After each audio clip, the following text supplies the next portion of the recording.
reasonable.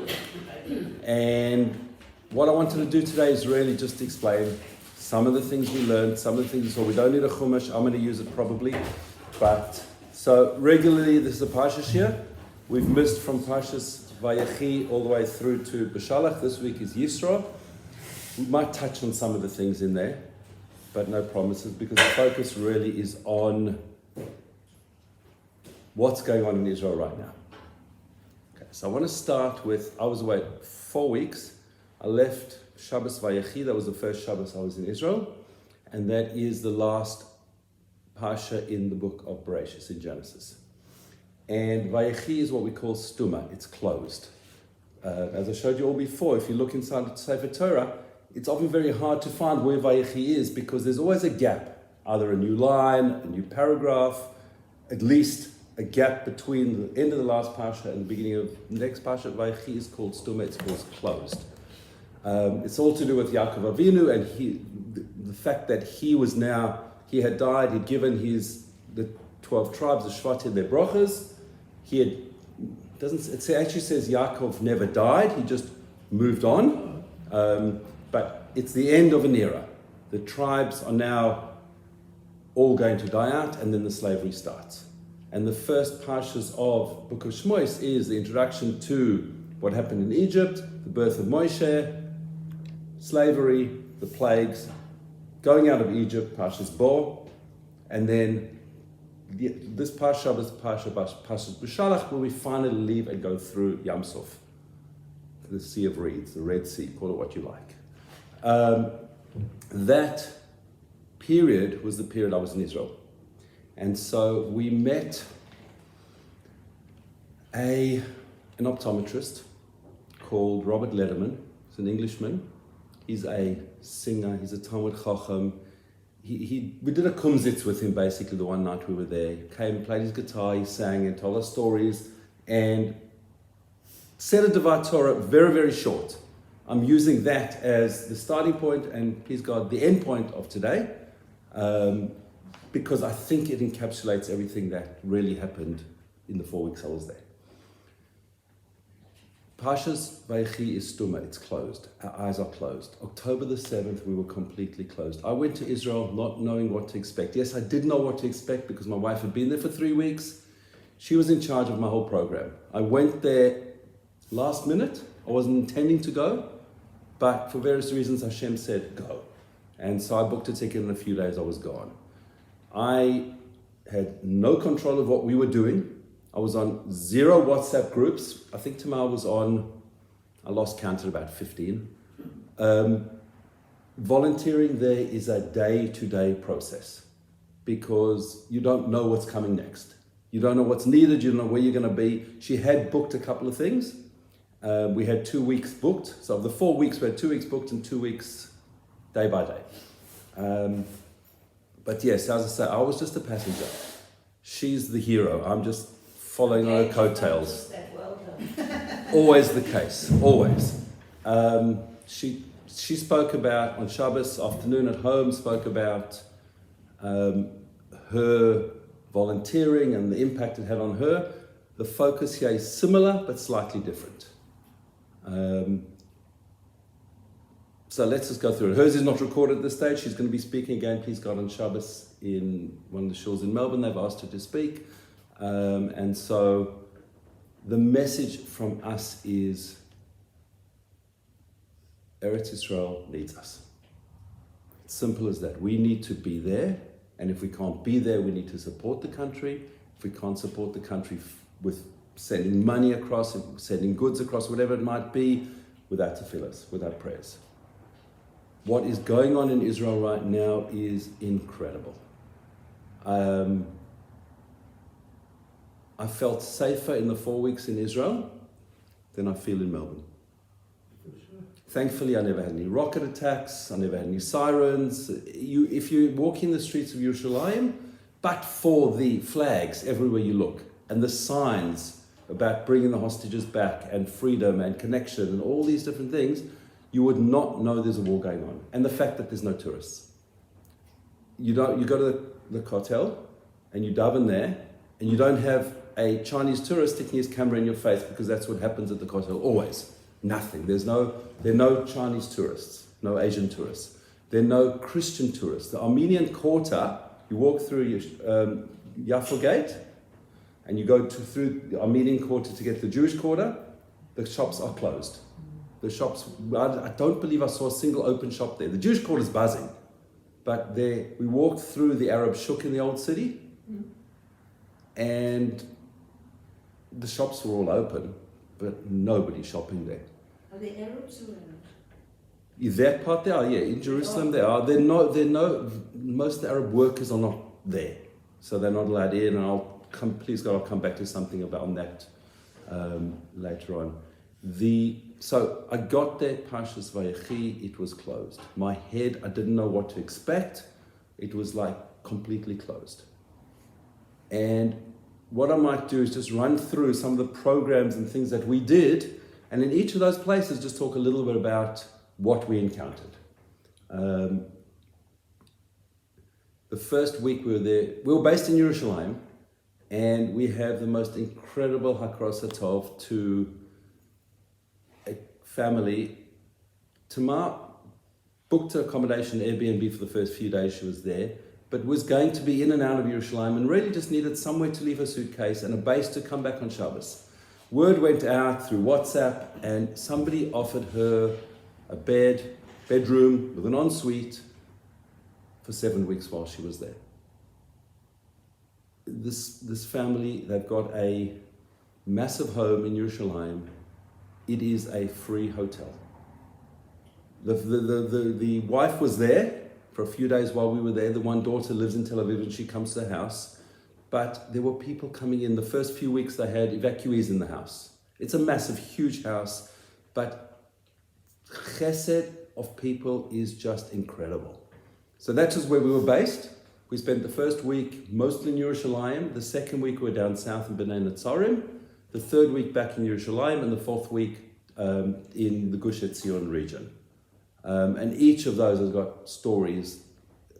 I couldn't, in an hour, I couldn't capture half of the story. So we'll just touch on some of the things that opened my eyes.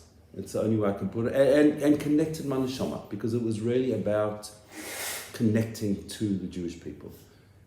The lead up to October 7, 2023, from the last election in Israel until October 7, was, in my mind, the hardest time for the Jewish people in living memory.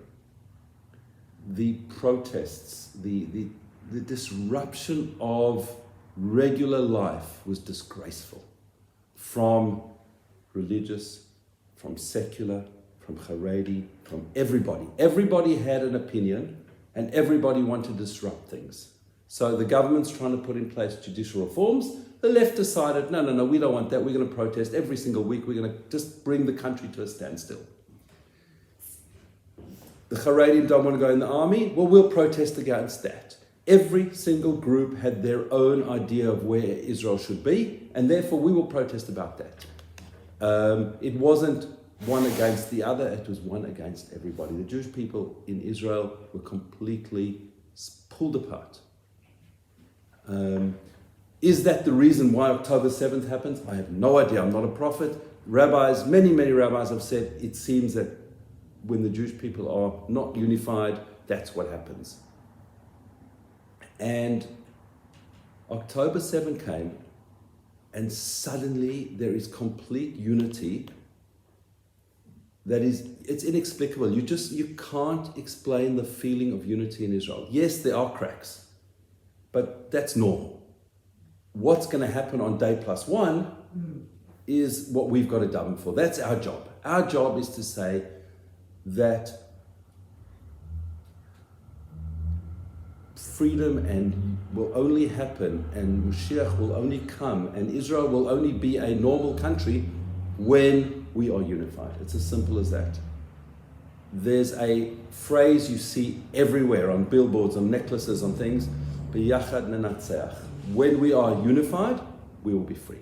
Then that's what will happen when, at that point, and you feel that in Israel. That is what, it's incredible. We volunteered on from places, and non-religious places. Everybody's got one goal in mind, and that's, or two goals.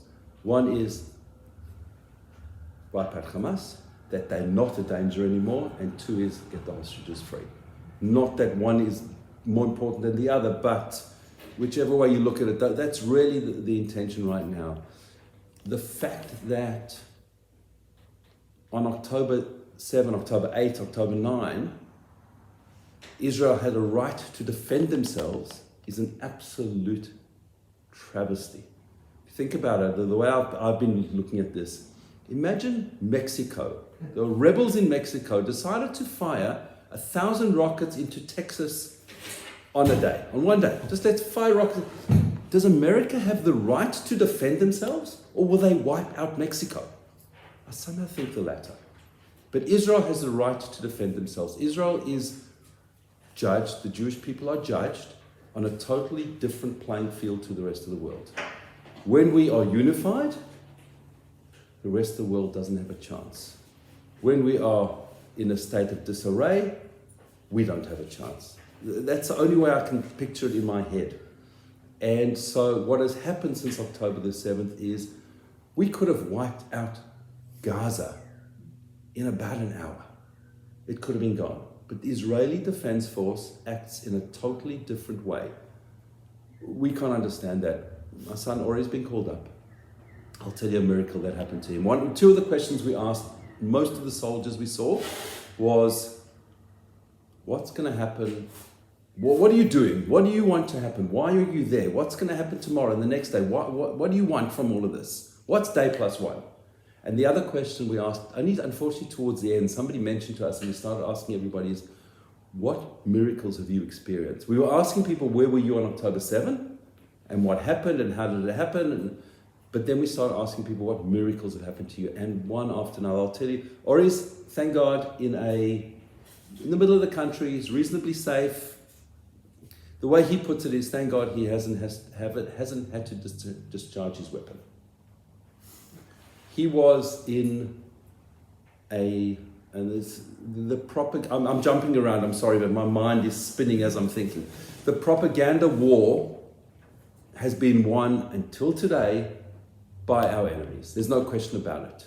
This phrase that they've captured the world with, from the river to the sea, and the people that they've sucked into this. I mean, Australia Day on last Friday, they've got their flags flying. There's nothing, one's nothing to do with the other. They're so far apart. The fact that the ANC in South Africa, that's another story, takes Israel to court. The reason for that, just by the way, as an aside, is the ANC are bankrupt. Were until 2 weeks ago. And that's Iran's blood money, basically, to allow them to go into the election. That's really what it's about. So Ori is in a refugee camp. Now, this has been a refugee camp since 1948. They live in palatial houses, but they're still called a refugee camp. He goes in there, his role with a group of soldiers is to commandeer a home where they get good view of the streets around so that they can protect the soldiers who are going house to house searching for weapons, terrorists, etc. They are essentially the first troops in. The bulldozers go in first, and in that encounter 2 weeks ago, it's been reported there were 600 booby traps were discovered. The bulldozers, these bulletproof bulldozers, go in and pretty much take them all out. But it's not perfectly safe, let's put it that way. There is a war going on down south. There's not a war there, but there's potential. They were there reasonably bored.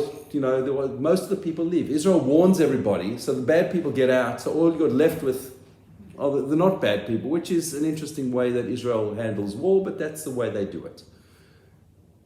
They were sitting there ready to go out, and the last 3 vehicles are the people carrying the soldiers who are commandeered these houses. They're ready to go out. The first vehicle gets bogged in mud. They're not allowed to move until that vehicle can go. They were there for an hour and a half.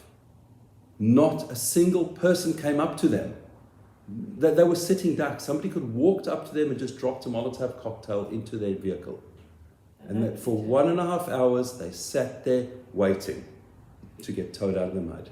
Nothing.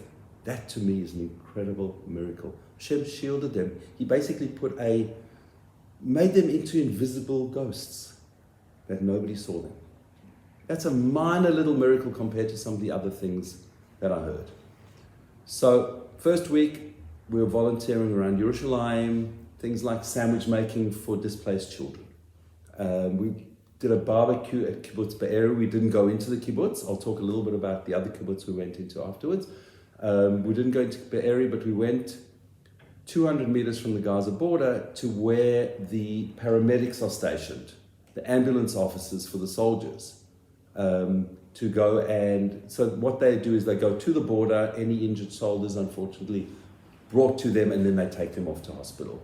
These people didn't go into Gaza itself, but there were soldiers that had been in and out of Gaza that came there. We did this barbecue. There was expected to be 150 soldiers. There were probably about 50, and there were probably about 40 volunteers doing the barbecue. For whatever reason, it just happened to be a massive volunteering barbecue. Now, this is the beauty of the Jewish people. The person that we got a lift with to the barbecue happens to be a tour guide. He's not doing any tour guiding at the moment, so he's volunteering 3-4 times a week. He is going down to do a barbecue, south, north, wherever it might be for soldiers. The lady we got a lift home with works full time. She lives in Yerushalayim, works in Tel Aviv, and 3 days a week she does barbecues. It's incredible what's happening. So my job in the barbecue was to be the assistant mashgiach to the lady who was checking the burgers that they were properly cooked. Because I wanted to get onto the grill, but the grillers were there every single day. That's my job. You don't come near me. But speaking to the soldiers, getting a feel for what they're doing, that was the most incredible part. So if we didn't go into Be'eri. You couldn't see any of the damage. It was closed up at that stage. We did go to the Nova site. Not as tourists. There's a lot of discussion in Israel right now and going on, for the last few months. Should we be going to these sites? My answer is yes, because we didn't go there as tourists. We went there to feel for what happened. We went there to connect to those neshamas that were taken away. The site at the Nova Festival, you can see why they have a festival there. It's open air, country, beautiful trees, grass. The only evidence we saw of anything was a little bit of burnt out grass was still there. We didn't, thank God, go to the car graveyard, as they're calling it, where all the cars are parked, will be buried going forward. People I know went there, they described, I'm just very thankful. I wouldn't have handled it myself. At the Nova site, they've got poles up with photos of the people who were killed there and the hostages that were taken from there. It's a pole memorial, I don't know what else to call it. And in front of it, I think it was 3 steel trays with holes in them with Yotzat candles. And people come up there and daven and light a Yotzat candle. It's very meaningful, quiet, nobody said a word. What Nova Festival did is probably saved hundreds, if not thousands of other Jews. Because the Hamas were not expecting a festival there. It was unplanned. They had moved a few days before. They came across this site and got stuck there. Now those people are sacrifices for the rest of the Jewish people in that region, I think. As sad as it is for those individuals, each of them that died probably saved who knows how many lives. So that's the hard thing of it. The site itself, you can feel, you can sense, you can smell what was going on there. You just stop, close your eyes and picture what it was like. It was terrible. The first Shabbos we spent in Alon Shvut, in the Gush Etzion region. We had the most incredible Shabbos, asked people where they were, what happened on October 7, and everybody had a different story. Some people, many people from Alon Shvut were called up, so therefore they're on their phones. People were transporting soldiers all around. So somebody's son, friend of ours' son, was called up. He was with them on Shabbos. He drove him to his base, and then he saw soldiers hitchhiking on the way. This is on Shmini Atzeres, on Simchas Torah. and these are from people driving around Israel. The tour guide that took us down to Be'eri for the barbecue said his son was called up. He lives in the same yeshuv as he does. His son was called up. Grabs his son, they go and they get stuff and they pick up 3 soldiers on the way. He said he spent the rest of the day driving. He told us he had done 5,000 kilometers from October 7 till December 26, 27, whenever we met him. Tamar met a man, a Swiss person, who had come to Israel, who had done 17,000 kilometers driving up and down Israel, delivering things, moving things, dropping off parcels, taking food to soldiers, taking soldiers home, everywhere he went. Ori got a lift from somebody who he met, who lived nearby where he was going, took him there, and this woman keeps calling him, "Are you okay? Do you want to come for Shabbos?" On Friday afternoon, she arrived with soup for the soldiers at his base, because he hadn't come to her to get anything, so she said she's bringing it to him with, what did he say? 5 little kids under the age of 7 on tow, including like a tiny baby, brought them soup. That's what the Jewish people are doing. It's just pure chesed.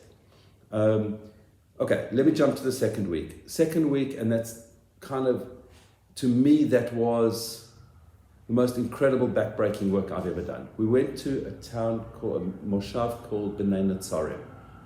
Bnei Netzarim was set up 10 years ago. Let me take a step back and let's go to the 1990s. There's a yeshuv in Gaza. Now, everyone's heard of Gush Katif. Gush Katif were the settlements on the Mediterranean. Apparently the most beautiful settlements imaginable. We've all seen pictures. We've all seen 2005 when they were ripped out of there. The farmer we volunteered for, there's 4 partners, but we worked with Yair. His wife, Shulamet, her parents are American, so she speaks beautiful English, and she came to speak to us the one evening we were there. We were there for the whole week.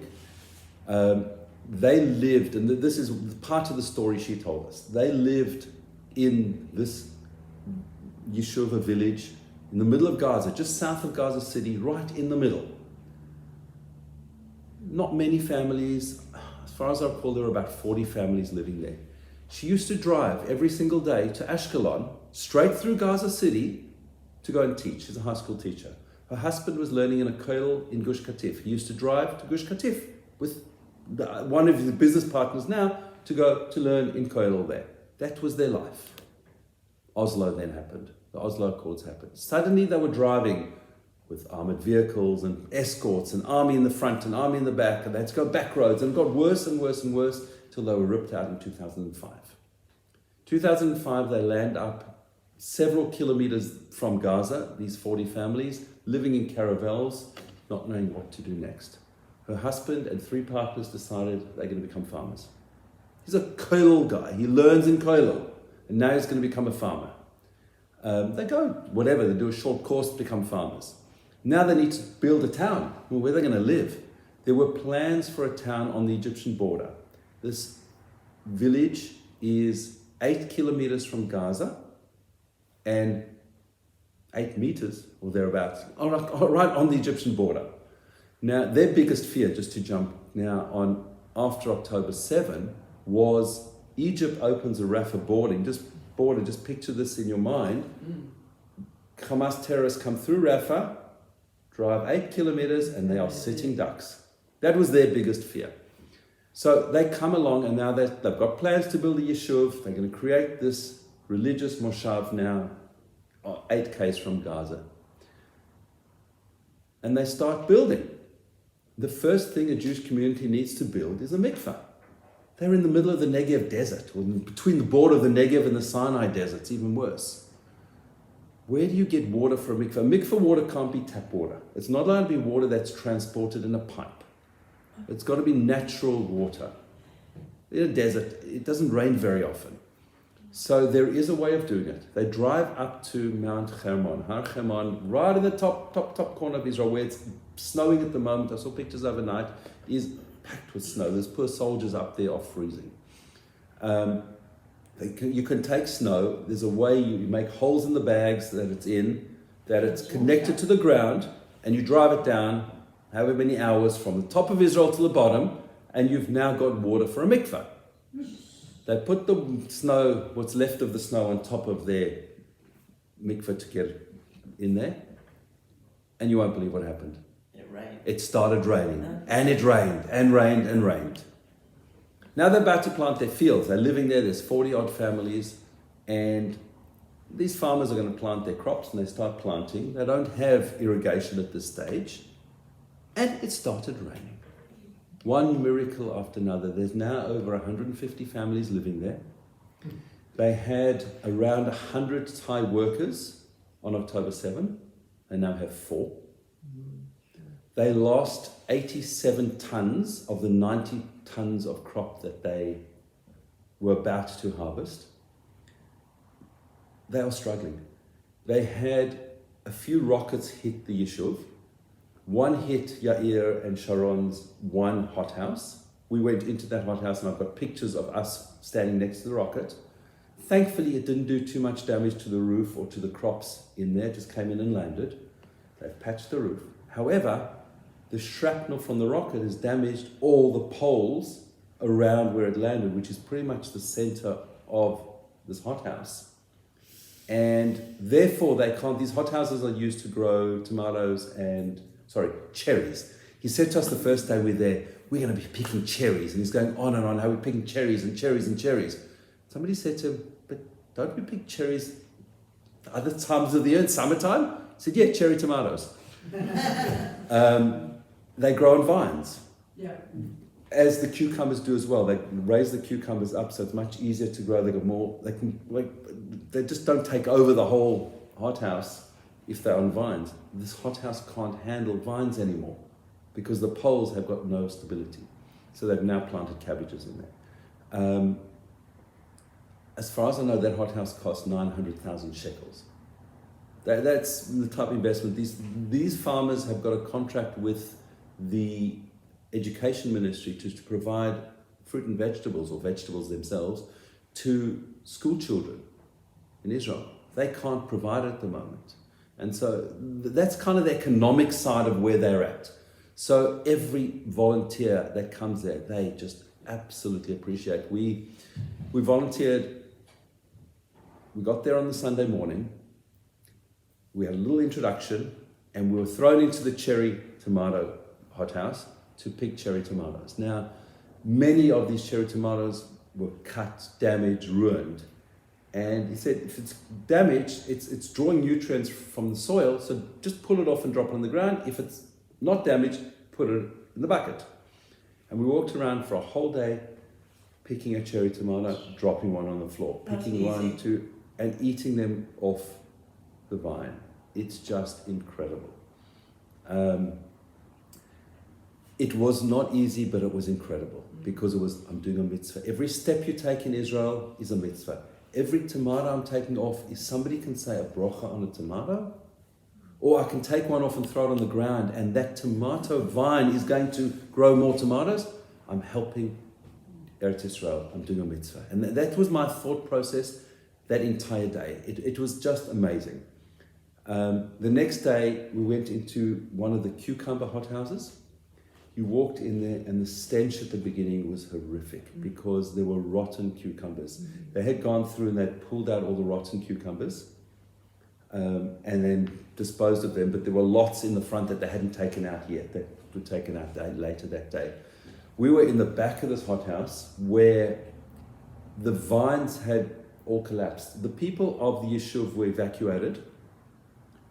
The Thai people were sent mostly back to Thailand. The Thai king pulled all of his people back, similar to what the Australian government did with bringing people back here. They organised flights and they just pulled the Thai people back. A few of them have remained.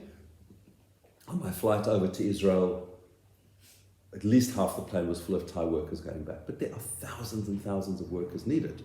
It's just a pittance when you've got 150, 200 on a plane, but it's getting there. So we had to basically repair the vines, because every vine had collapsed because the people had been evacuated for 3 weeks. There was no water coming into the hothouse. This one was ready to be picked, so all the cucumbers that had rotted were gone.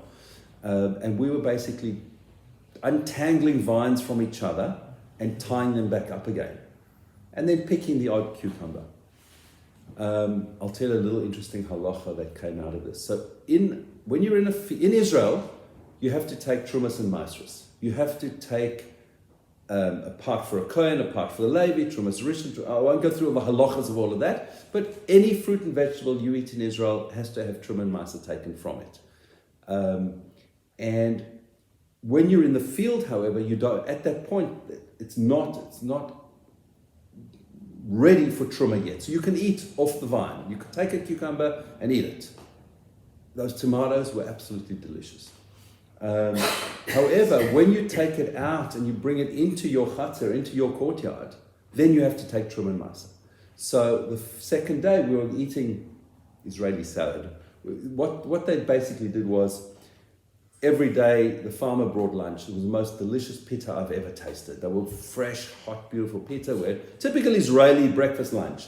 So he brought it to the area where their office was. They'd set up a little impromptu marquee type thing, and just a cover over us, because we're in the desert, it's pretty warm, even though it's winter, and we ate our lunch there. Cheese and tuna and hummus and usual Israeli type food. But now we've taken cucumbers out of the hothouse into his office area.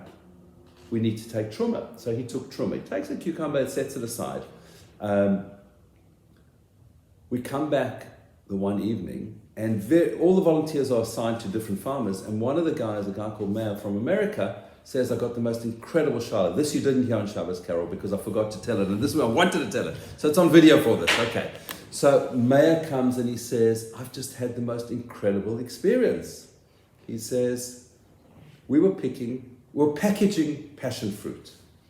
And so he was talking to his farmer, and he said to the farmer, now passion fruit grows on a tree vine. We know it's a tree. Now there's a halacha called orla. You're not allowed to eat the fruit of a tree for the first 3 years of its existence. Now, that halacha is different here to in Israel. Here, if you don't know it's orla, that's no problem at all. So if you go and buy a fruit and it's come from a farm, it's no issue. If it's your own tree, it's a separate story. If you plant a lemon tree in your garden, you've got to wait 3 years till you can eat those lemons. Passion fruit, we say ha'etz, it's a fruit. He says to the farmer, when were these planted? He said, in Adar. Now, almost a year ago, 10 months ago at the time. And he says, yeah, and this is our second harvest of this fruit. He says, how's that possible? What about Orla? He says, no, Orla doesn't apply. So he's like confused. Now, thankfully, I'd learned those halachas. So we sat down together and went through the halachas. For Sfardim, or passion fruit is considered more like siach, like a vegetable, a grass. It's not a fruit. For Ashkenazim, it's a fruit. Sfardim say Borei Pri Ha'adama on passion fruit. We say Borei Pri Ha'etz on it. And so here we had this most beautiful halachic discussion coming straight out of the picking of, or the packaging of passion fruit. And so this is the type of interactions we had with people. So we did cucumbers for 2 days. We weren't supposed to the second day, but it bucketed down with rain the whole day. We did cucumbers. And the last 2 days, we planted a field of cabbage. Almost 35,000 cabbage seedlings. There were, over the 2 days, it was different people, but we probably had 8 people on each day. And we just went planting. And my role in work is about efficiency. That's what I kind of do in most of my work. How can we do things better? So they showed us how to do it, and off we all go. And I'm starting to think, no, we can do it like this and like that. And I came up with a good way. And there were 3 of us doing it our way. And then halfway through the day, one of the Thai workers, for whatever reason, came to show us how to do it. We just did it. So he came in, and we were working pretty quickly. And he grabs a big punnet of cabbage seedlings, and off he goes. He did 4 rows in the time that I did 1. And I was the fastest of everybody with us, because I was the young one. My wife's younger than me, but I was faster. It's a competition, we don't hold. So that's the type of worker they're missing. So let me explain some of the people we met, because it's just the most incredible people there. There was Lenny. Lenny's late 60s. Lenny, he's an old man because he's had a stroke. And he's had a huge back operation, so he limps on both legs. The poor man can't walk in a straight line. He had been in Israel when we were there for 4 weeks, going back to Bnei Netzarim every week to volunteer planting crops, picking crops. And he just went. Lenny was slow, but he was one cabbage, another cabbage each day. He's unfortunately gone back to America, back to work now. He took off time from work. Lenny works for the electoral office in New York. Is he Jewish? Lenny is the most incredible person, one of the most incredible people I've ever met. Lenny used to have what's called yichidus, private discussions with a Rebbe, with the Lubavitcher Rebbe. When the Lubavitcher Rebbe died, Lenny needed to find a new Rebbe, so he found the Skvera Rebbe, and he still goes to the Skvera Rebbe on a regular basis. How religious is Lenny? I have no idea. But Lenny met somebody, an Israeli, who lives just near Har Herzl, in Yerushalayim, and Lenny went to his house every week for Shabbos. So he'd come back to Yerushalayim, stays in a youth hostel, goes to this family every week. The week we were with Lenny, there were 2 other people there. One of them had been there, I think, for 2 weeks, and the other one for 3 weeks. One of them is a man called Damien. Damien comes from Switzerland. Damien's children's names are Yoela, Gidon, and I can't remember the third child's name, but also a very Jewish name. Damien and I are having a discussion one evening after dinner, and he's telling me his children's names and what he does, and the whole thing. He's out of work at the moment, and so therefore that's why he was there. And as part of the conversation, Damien says, by the way, do you know I'm not Jewish? With children's names like Gidon and Yoela, okay, tell me your story. He's a Christian, but he's got a connection to the Jewish people. He loves the Jewish people, he loves Israel. He's been there, I think he said 5 times.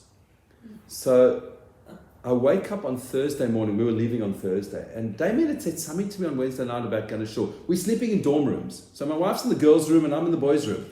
There's 7 of us in our room. 1 left. So there were 6 now. 5 of them snore. Middle-aged men all snore except for me. I've never woken myself up from snoring. I don't snore.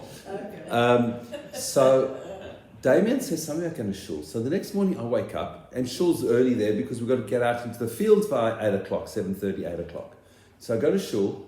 I hear him rustling around, and he goes out. I hear the door close, and I get ready, and I go to shul at 6 o'clock. I come back, and I take a little bit longer with my davening than most, and so I'm finishing off davening afterwards. I come back to the room, and there's Damien shaving. And I said, did you have a good walk this morning? He said, no, I was in shul with you. I said, that's nice. Okay, I remember you said you were going. Did you enjoy it? He said, yeah, I'd love to understand exactly what was going on. Unfortunately, I had to go, and he had to go. He left. We all left that day, so I didn't see him again. But I wanted to explain to him a little about the shul experience. So it was Damien. The other person was Ruby. Ruby was probably mid-30s, maybe 40. She'd come from Slovakia. She'd been to Israel a year before volunteering. She's a divorced woman with a child. Her child was with her ex-husband, and she's in Israel. Ruby and Damien went with Lenny for Shabbos to his friend near Har Herzl. Lenny messages us and he says, I've got to tell you a story about Ruby. Ruby was talking to her father. Ruby's got this connection. She doesn't know what it is. Her father says to her, look, I never wanted to tell you this, and your mother promised me she would never tell you, but I'm going to tell you. Do you know that your mother was Jewish? So that's why Ruby's got a connection. Everybody's connected. But it was incredible. There were people there, all ages, all walks of life. There were executives to people that are unemployed. Let's put it that way. Tamar met a man who's a multi-billionaire sleeping in an army barracks volunteering with Sorel, an American. That's the type of people you meet. It's just like everybody. And we're all there as one, just unified. That was the most incredible part of that experience of being in Netzarim. Bnei Netzarim, we've seen 2 ads now. In fact, there's a 3rd one that came out this morning. They are desperate for help. Financial, physical, because it's really, really tough there right now. Now, let me tell you what happened with Bnei Netzarim. As far as we know, we do know this. Bnei Netzarim is 8 kilometers from Gaza. Ofakim is another 30 minutes drive away. Ofakim was attacked on October 7. Bnei Netzarim was untouched. No terrorists came there. What we believe happened is there were 30 terrorists on their way to Bnei Netzarim. There were 2 tanks with female soldiers. I think I even told this story before I went away. As far as I understand, they never had orders. They were just told, just go towards Gaza and just take out whoever you see. These 2 tanks, I think there's 4 women in each tank, encountered these 30 terrorists and took them out. Bnei Netzarim was saved. Bnei Netzarim never had a single rifle to protect themselves because the Israeli army and police over time have felt that it's safer, and the rifles were getting stolen from some of the yeshuvim. And therefore, it was safer not to have rifles because we don't know who's stealing them. So the people on October 7 realized what's going on. They called the army base nearby and they ran or drove to the army base and managed to get rifles and were able to guard the place. Most of the people were evacuated to Yerushalayim. The security group stayed there and they basically kept guard for the next 3 weeks until the army came in and supported them. So there's people walking around every yeshuv down south in army uniform, carrying rifles, but they're actually locals that live there as part of their security patrols. All right, week 3. Second Shabbos in Yerushalayim. Yerushalayim Shabbos is just incredible. Where did you go? Did you go to a private person? Yes, we were all with private people. Yeah, just people we knew, didn't know. Maybe I'll talk a little bit about the davening. We sang Tehillim here. Pretty much every shul you go to is saying some Tehillim, some more, some less, all different, mostly the same. Every single minyan or shul I went to in Israel, except for one, and I'll explain that in a minute, are saying Tehillim and are saying prayers for the soldiers and the hostages. Across the board. The only one that didn't was, I was in the Tachana Merkazit, the central bus station in Yerushalayim, and there's a shul. And I managed to get a mincha, and there's people running to get a bus. You run in, grab a mincha, and run out to your bus kind of thing. And so that one day they didn't. I was there twice. The one day they did, the one day they didn't. It just depends who's leading the services, basically. If that person wants to, they'll say it type thing. I davened in Mea Sharim. In the Shtiblach of Mea Sharim, I went there for mincha. Where there at mincha time, I needed to get a mincha. Ran in there, davened with the minyan, said Kaddish, and then I started saying Tehillim. Now this is, some of the people in Mea Sharim do not want a state of Israel. They certainly do not want a secular state in Israel. And yet they're saying Tehillim. And everywhere you go, there's just this feeling of unity. We need to daven. Without davening, Hashem doesn't act. We need to, whatever davening we do, we all need to make sure that we connect. And we ask Hashem for what we need, for what Israel needs, for what Jewish people needs. We need it in Australia. The nonsense going on here. We need to daven that should stop. That people's eyes should be opened. They shouldn't be grabbed by this terrible propaganda that they've been sucked into. Okay, week 3, we spent Shabbos. That Shabbos was actually not in Yerushalayim. It was in Ramat Bet Shemesh. Davened in a shul called Eish Kodesh. Eish Kodesh was the Piazetzner Rebbe who was in the Warsaw Ghetto. He was the Rebbe of the Warsaw Ghetto. And the sefer that came out after he perished in the ghetto, or he perished in the camps, but his shiurim that he gave in the ghetto, in fact, I've got it, the Eish Kodesh sitting on my table just here, a little tiny book of his shiurim that he gave, his Shabbos droshes were transcribed, that's called Eish Kodesh. And so his brother managed to escape, go to Eretz Yisrael. His brother's either son or grandson, I think it's his son, set up a shul called Eish Kodesh, and he's regarded as the Rebbe. So you go to the shul, it's the most beautiful shul, it's incredible. And you go in and you can just feel something, there's just a feeling of holiness. It's the only way I can describe it. And the Rebbe standing in the front, he doesn't actually stand always in the front with his shtreimel on, his son standing next to him with a shtreimel on, and I think there were 2 other people with shtreimels. The rest of the people are Anglos. And they're all Litvish and not Chassidish, but it's a Chassidish minyan. It was incredible, the singing, the ruach, and then they have a kiddush on Shabbos morning, and you just sit at your table where you were davening, and have the Kiddush. And the Rebbe goes round, says good Shabbos to everybody, and a special greeting to anybody who he doesn't know.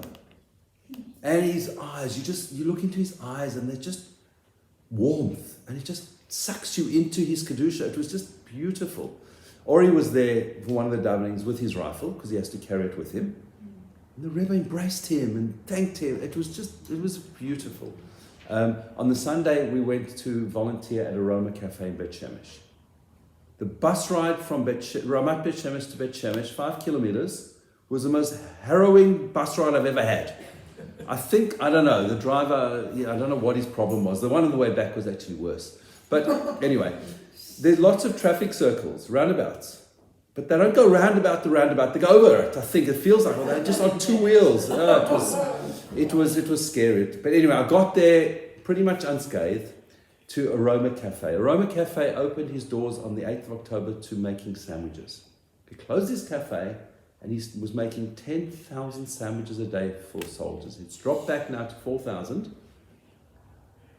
But the cafe's got kind of now 2 parts. So the front part is open. He's selling coffees and hot chocolates and iced coffee and buns, basically. And the back part of the cafe, where all the food tables are, is just taken up by 3 production lines making sandwiches. And so we go in there. I started off packaging the sandwiches. So there's people, the ones I was doing was tuna. First person takes a piece of bread, puts tuna on it. 3 of them with 3 empty pieces of bread, moves it to the next person who puts tomato and cucumber on it, moves to the next person who puts it in together and wraps it up. The next person puts it in the bag.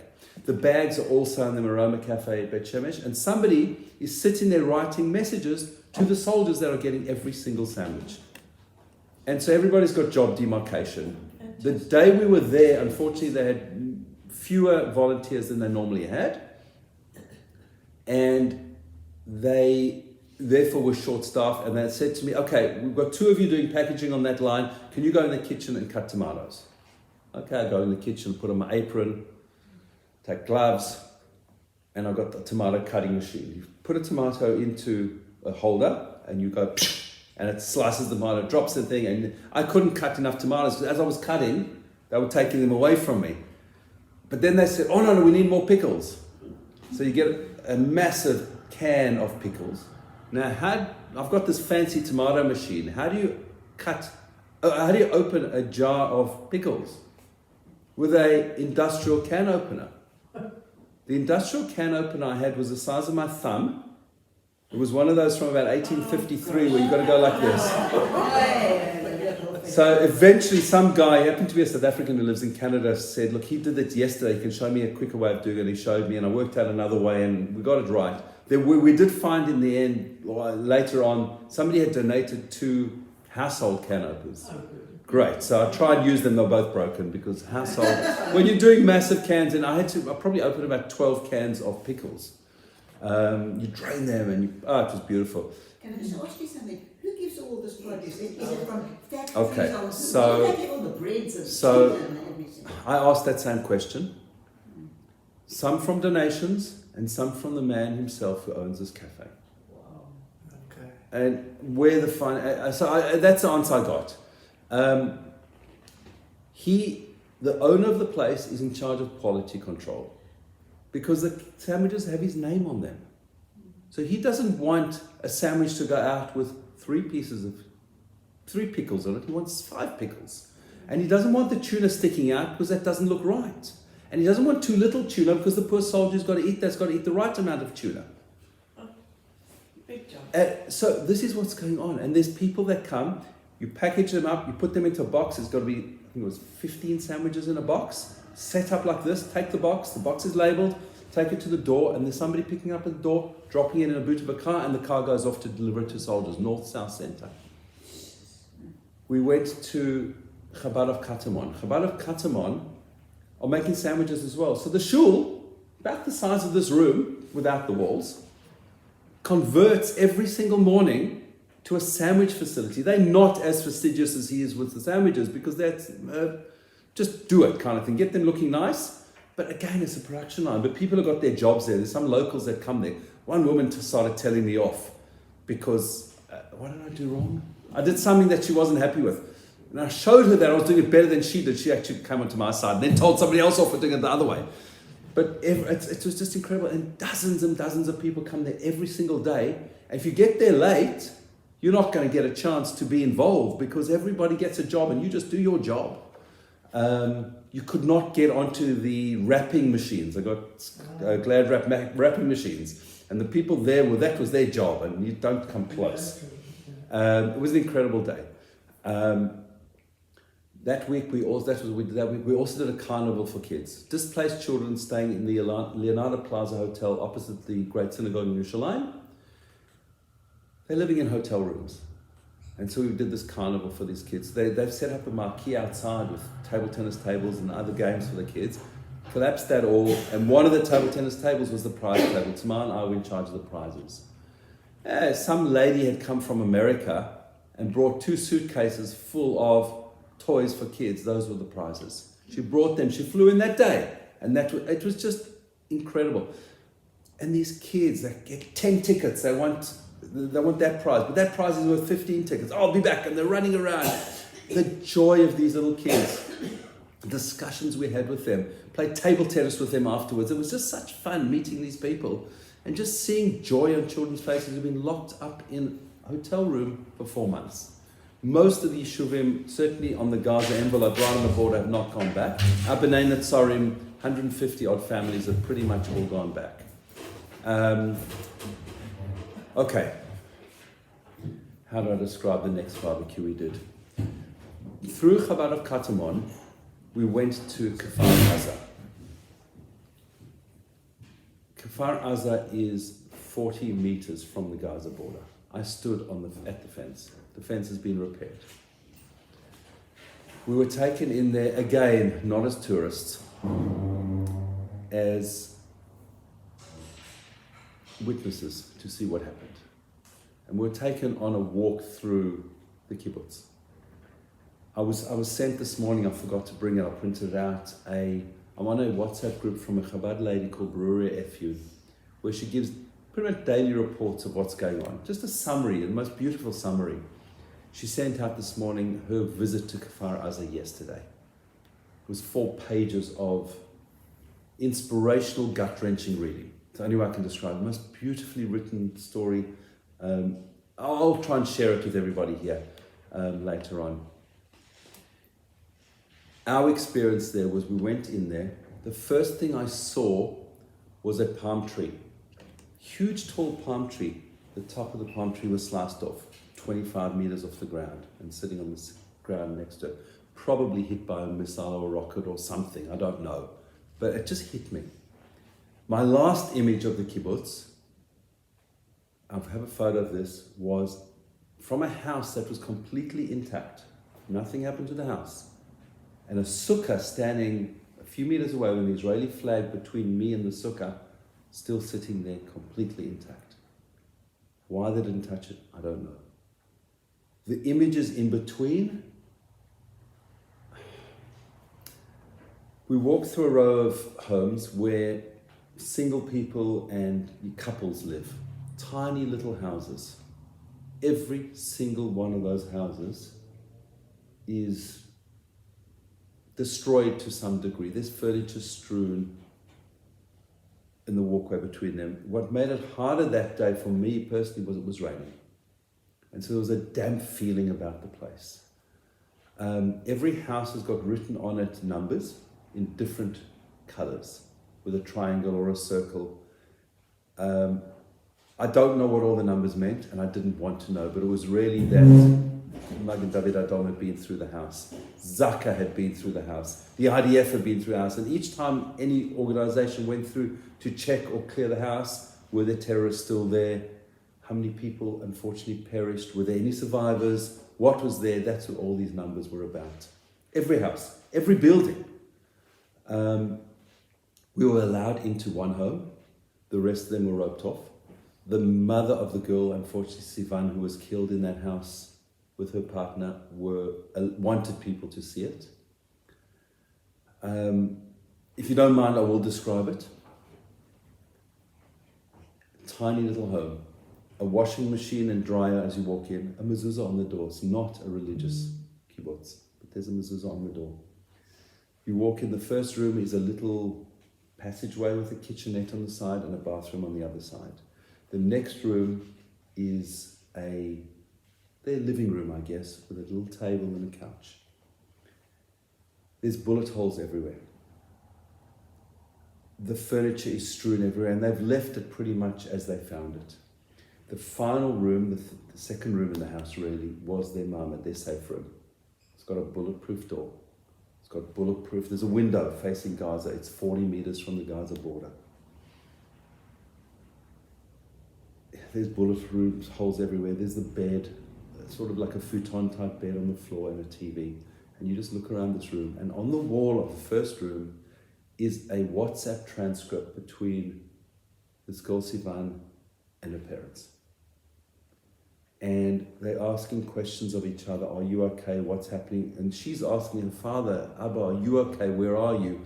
Is everything okay? And the last message on the one WhatsApp was, Sivani, are there soldiers there?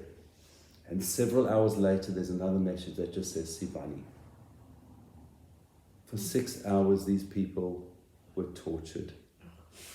The transcript I saw this morning from Brewer F.U. describes a man that she met who lived on a kibbutz next door. He happened to be with his parents in Yerushalayim. When he heard what was happening, he drove down to his kibbutz. He's a soldier in an elite unit who's now fighting in Gaza. He drove down to his kibbutz, but the gates were all still locked. For whatever reason, his kibbutz is a from kibbutz, but for whatever reason, it wasn't touched. So he went next door, or a few minutes away to Kfar Aza, and went in, the gates were open. He grabbed 3 other people with him, who all had handguns, and went and tried to defend the kibbutz. One of the people he was with was shot in the chest. I read the story very quickly once this morning, so I don't know if he survived, but they were scared that he would be taken by the terrorists. So they moved him into bushes, and the 3 of them went to hide behind bushes, and were just basically taking out one terrorist after another as they saw them.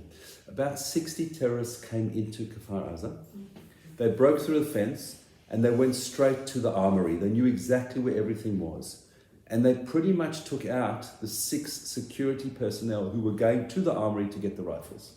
We went in there. They've opened that up to people. There's a sign in the front that says, these holy people were taken, and lists who they were. The 6 security guards. Security guards as in normal kibbutz members. They were not special security, but they were just in charge of security on the kibbutz. The terrorists knew where to go. Once the terrorists had done this, others were then attacking the people, and they sent message back to Gaza, we've taken over, it's all ours. For the next 6 hours, hundreds of Gazans came in. The one story I'll share was one of the homes they found a teenage boy when the IDF came in, watching Arab Netflix, eating food from the kitchen, while the family thankfully was safe in their safe room right next door. For 6 hours this was going on. We've heard all the stories. I don't want to elaborate on all of them, but just going there and feeling it was really, really gut-wrenching. I listened in on an interview. There happened to be a TV crew there interviewing a senior officer of the IDF, and I was listening to that, and they were discussing the October 7 denial, if I can call it that. And his point was, it took many, many, many years, if not decades, for Holocaust deniers to come out. It took 1 day for October 7 deniers to come out. 1 whole day. The next day they were denying that anything happened, that it was all Israel plot. This whole thing has been really, really difficult. Do you mind if I carry on? The image we left Kfar Aza was, we did a barbecue for soldiers with Chabad of Katamon. The person in charge of the grilling happened to have been formerly, in a former life of his, a chef at Papagaya. I learned a lot about barbecuing, which was actually quite good. We spoke to soldiers. Now, these are soldiers in the kibbutz who are going in and out of Gaza. They're elite soldiers. The stories they were telling us, they didn't go into a lot of detail, but they are fighting a war. The soldiers, one goal, I said at the beginning, their one goal is to wipe out Hamas. That's what they're there for, that's what they're doing. They have this focus in mind. It's incredible to see how they need and want to do this job. They need to make sure that Eretz Yisrael is safe. Because we can't have something like this again. It cannot happen again. And I think the world will get to a stage where they will understand why Israel needs to do what it does. However, it is doing this in the most incredible way possible. As this ICJ found ruled down on Friday, Israel can carry on. Because Israel is not about killing civilians. Israel is about protecting civilians at every corner. Gary, you know, as Mr. Average and not really knowing much about anything, the frightening part about it is that we were used to Israel winning wars in 6 days, 7 days, without any problems. And all of a sudden they're talking about 2 years. It could be absolute ages, because they're doing this in a systematic way. Every other war that Israel's had, this is my opinion, every other war that they've had, 48, 67, 73, Lebanon, 57, whatever, every war they've had, they've gone in, done a job and pulled out. Yes. Take 73, Yom Kippur War. They walked all the way. The Yom Kippur War was difficult because initially Israel was losing terribly, but managed to get on the offensive, both in the Golan and down south. They took over the whole Sinai Peninsula. And in 82, we gave back Sinai. And so we need to get to a position where we are confident that what we will do will be long-lasting. And I think that's why this is going to go on. We cannot leave this ideology which has taken over this whole area. All right, let me jump, because I'll jump to my final week. We're in Yerushalayim. I'm going back a few weeks because we were in Machane Yehuda, the Shuk in Yerushalayim. Now, Machane Yehuda on a Friday, every time I've been there, you can't walk there, it's chaos. Guess what? You can't walk there either, it's chaos. However, the chaos there now is local Israelis coming to buy their Shabbos food, yeshiva bochrim and SEM students, and not much else, and a few volunteers. So you get the odd American, Australian, very few Australians obviously, but we bumped into some friends of ours from Sydney who were there on a mission. Everybody's doing missions now. I haven't even told you about my mission on the 3rd week. We'll come back to that in a minute. I bump into some people and meet this guy. He's a South African, he's from Sydney, and we're talking. And there's another guy who comes up, and I put up my hand, Gary Moscow, he says, Stephen Jankelowitz, we're cousins. His father and my mother are first cousins. So Ori's there. Sorry, there's just a little spider here. Hello. Got a message. He also wants to listen. Just move him away from my line of sight. So Ori's there, and we have this Facebook page. I don't have. The family has a Facebook page. I don't know what Facebook is. I've never seen it. I've never had it. I've looked at it once or twice, too often. Twice. And the family, so Ori, we get a photo of Ori, my son, and Stephen and myself, and Ori posts this on this Facebook page. And another second cousin of mine, who lives in Tekoa, says, oh, love to meet you guys. Shaul Yudelman. Rabbi Shaul Yudelman lives in Tekoa. I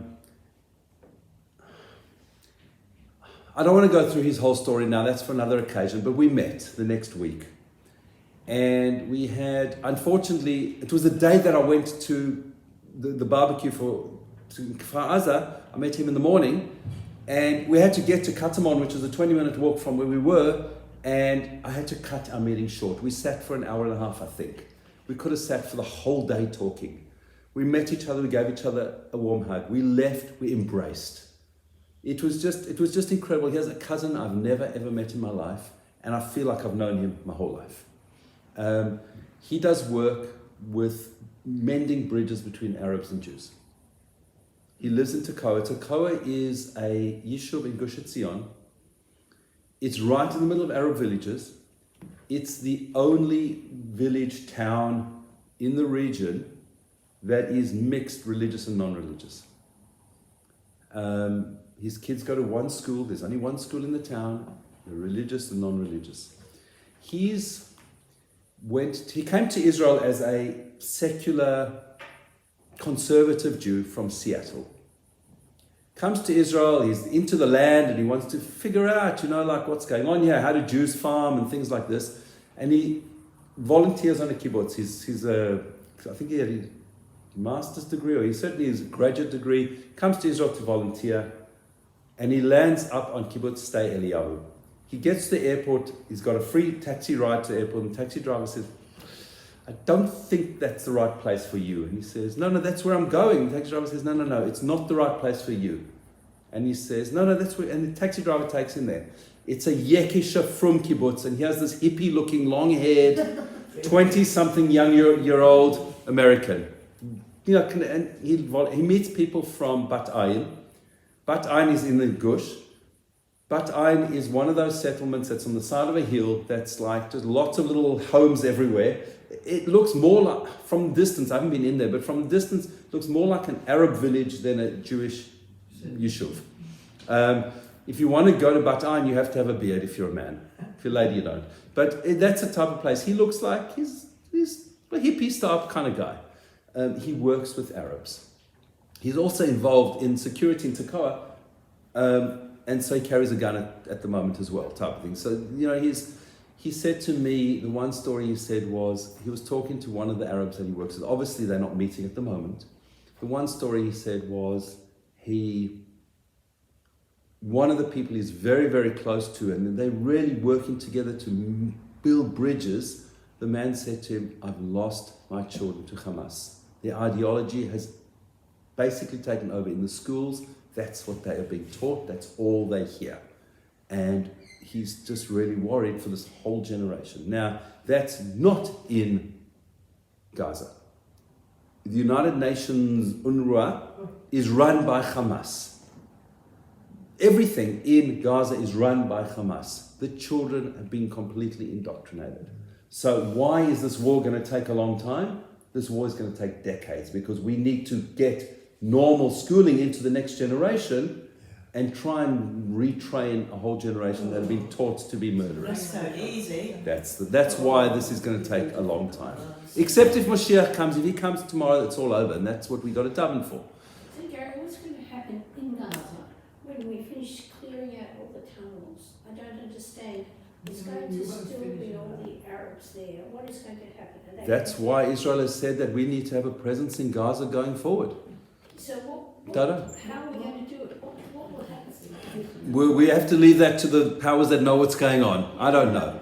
It's a huge problem. Judaism. Sorry? Maybe they'll get converted to us. You never know. You never know. The history of these people that call themselves Palestinians, most of them came in the Turkish Ottoman Empire and the British Mandate, were schlepped in there from North Africa, from Morocco, from Tunisia, from all those places. They're not Arabs. No. Okay, they're Muslims that have been brought there. And just think about it. There's a war going on. Every country in the world generally takes refugees. Egypt refused to let one person in.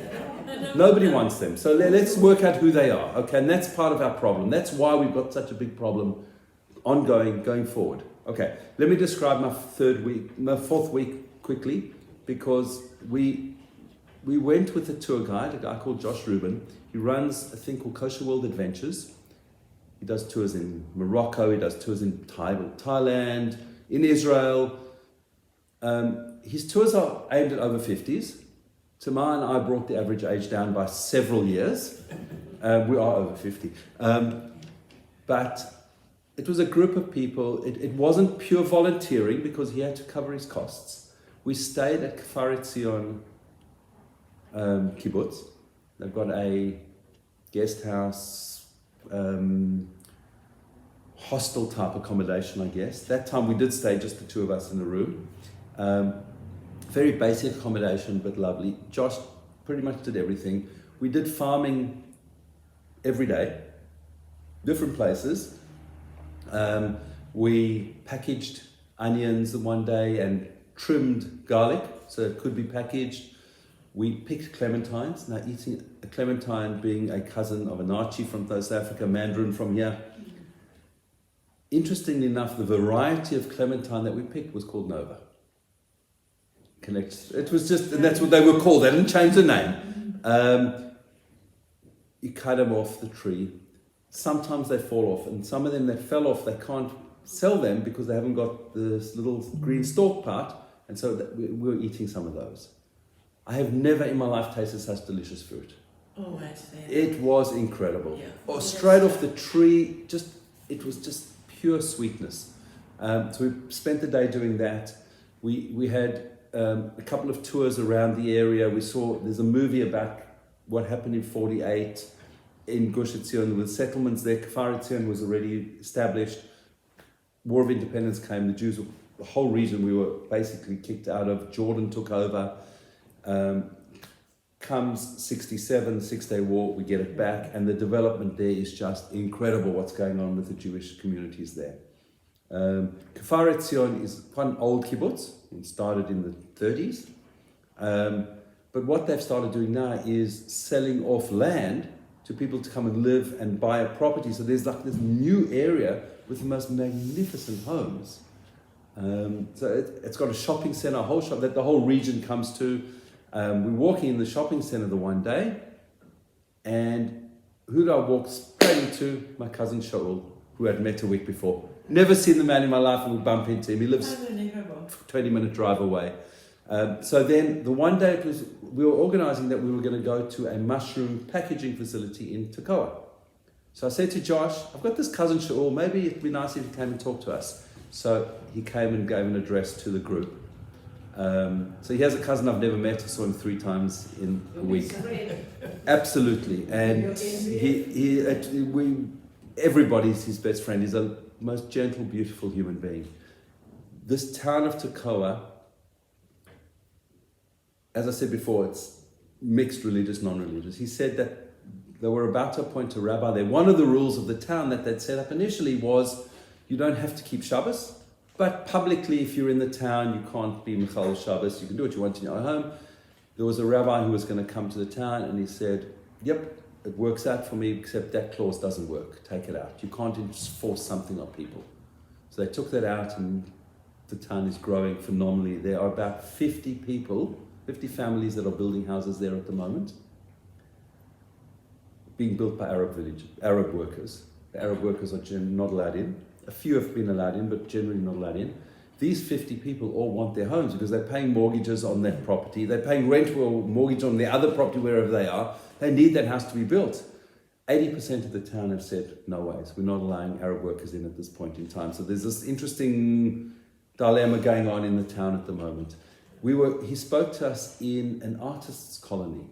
Artists have descended on this village, and the most incredible sculptures and artwork and music is just being developed in this place. The mushroom farm, there's a guy there working. We were packing turmeric, Tamar and I. We just sat in this thing, weighing it, putting it in plastic punnets, putting them into beautiful boxes to be packed. It was a great day. How did turmeric grow underground? It's like a root. Look, it looks a little bit like garlic maybe, or something. No, not garlic.